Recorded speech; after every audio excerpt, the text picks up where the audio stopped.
Hello and welcome to this video lesson. In this video lesson, we will be looking at circuit analysis for circuits that have multiple batteries. In this circuit over here, we got a cell here rated at EMF of 24 volts. We got a cell here rated at EMF of 12 volts. We're going to assume that we're going to have electronic current, meaning that electrons are going to flow in this direction and electrons are going to flow in this direction. Very likely, everything is going to go through this resistor, and then current is going to split and go to resistor 2 and resistor 3 and back to the battery to gain some energy. We're going to make that assumption, and therefore I'm going to label this current over here I3, this current over here I2, and this current over here I1. Whenever we have a circuit which has multiple cells that are not really connected in series, then we can't use equivalent circuits. So instead, we're going to use Kirchhoff's first and second law, one for current and one for voltage. To use the voltage law, we're going to assume two loops, one loop for current which flows in this direction coming from the battery, and I'm going to call this loop number 1, and one which is for current flowing from this battery going in this direction. It helps to match the direction of your loop in the same way as your current is flowing. So in this case, I have current flowing in this direction, that's same as I1, current going in this direction, that's same as I2, and for loop 1, current going in this direction, which is same as I3, and loop going in this direction for I1. And this really helps when we're writing the Kirchhoff's law of voltage. For loop number 1, the potential difference that's gained, or the energy that's gained by charges going through the battery, is going to equal to the energy that they lose in resistor 1 and then the energy that they lose in resistor 3. So let's write that as an equation. Loop 1, the EMF, which is the energy from the battery, or the potential difference across the battery, is going to equal to V1, which is the potential difference dropped from resistor 1 plus V3, which is the potential difference across resistor 3. I'm going to rewrite this as E1 is equal to I1 R1 plus I2 R2, which is another way of writing potential difference. Now I'm going to plug all the values that I know. I know that this is 24. I1 we don't know. R1 is 5 plus I2, I3 and R3. I3 is unknown and R3 is 30. Let's do the same process for loop 2. So for loop 2, this is loop 2, the EMF, or the potential difference across the power source or the cell, is going to equal to V1 plus V2. And we're going to do the same process, plug in all the numbers. This is V1, which is I1 times 5, and V2, which is I2 multiplied by 30. We can see that we have two equations now created. One has I1 and I3 as the unknown values, and the second one has I1 and I2 as the unknown values. So basically we have three variables and we have two equations. We need one other equation in order to solve everything. The easiest way of doing this is using Kirchhoff's current law, and we're going to take this section here as junction 1 or node 1, and we're going to say that at junction 1, the current coming in is going to equal to the current coming out. The current coming in is I1, and that's going to equal to the current that's flowing out of that junction, which is I2 plus I3. So just showing this, you got current flowing in this way into the junction, that's I1. Current flowing out of the junction, one of them is I2 here, and one of them is I3 here.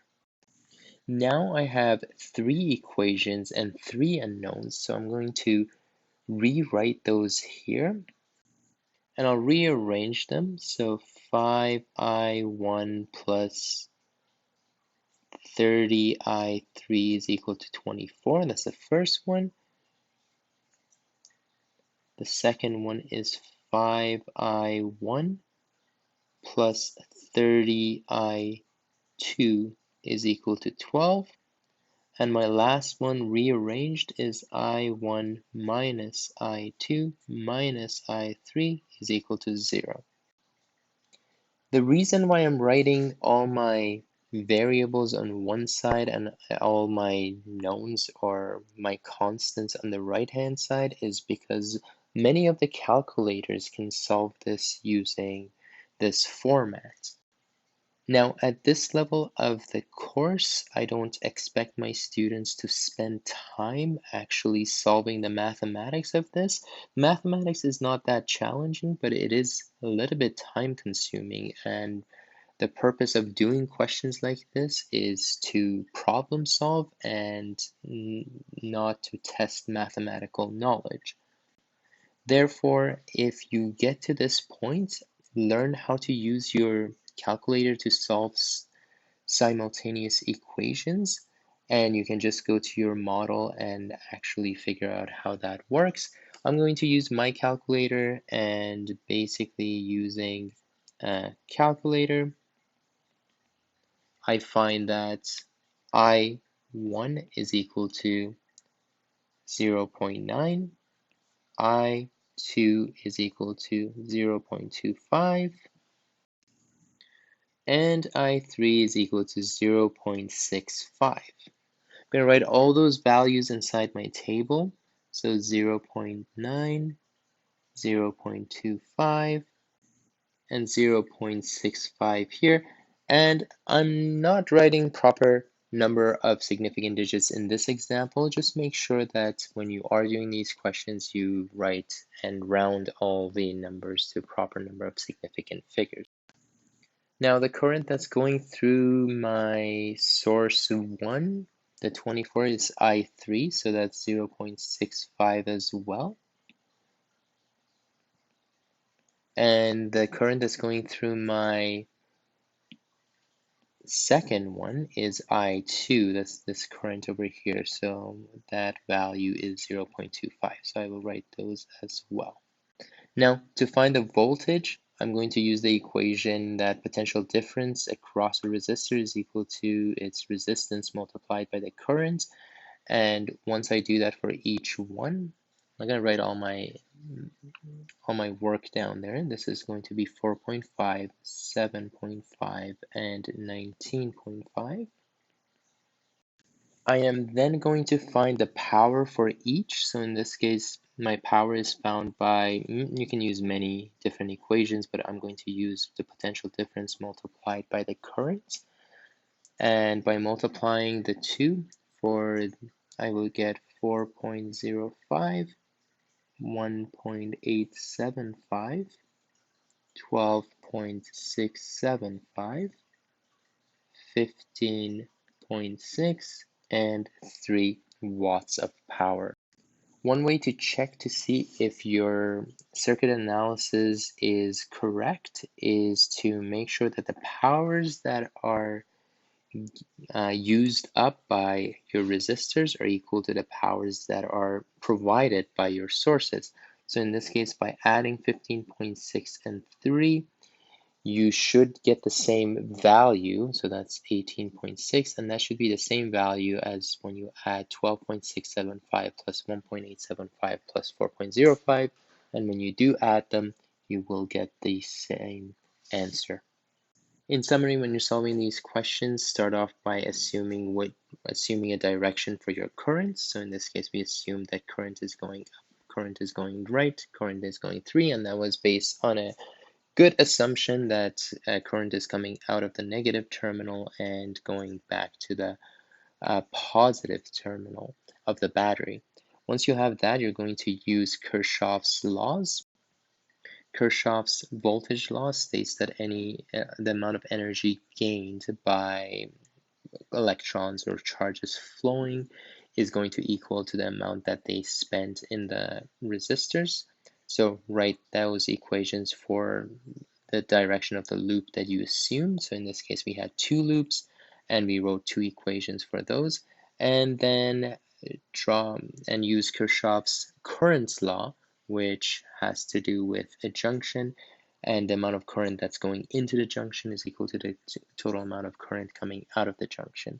Once you have the 3 or as many number of equations that you have, just use your calculator to solve for the currents, and once you have the currents, you can start solving everything else using the equations, one being voltage is equal to the current multiplied by the resistance, and power is equal to the potential difference multiplied by the current.